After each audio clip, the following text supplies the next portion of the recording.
ချင်းစီစားလေးနဲ့လေးညင်လေးခေါ်ဆောင်ရတွေ့ရနာဝင်လိုက်မိသူကောင်းငင်ကြီးလေးတာရအရင်ကနေဆွဲလို့မမောင်းတော့တာနောင်ဖွေကရစ်တွေခဲ့ပြီးဒီကျိုးလေးငါစကားရခံနေလေးပဲခွင်လန်းနိုင်သူ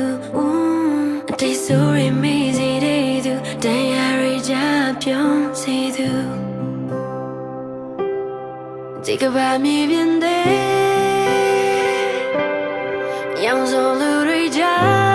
တဲ့မတောင်းမဲ့ပြေးခဲ့တဲ့ဆူတမိုးထားပါမယ်တဲ့လုံးနောက်ဆုံးတစ်ယောက်ဖြစ်နေပြီရှိချင်သူ Stranger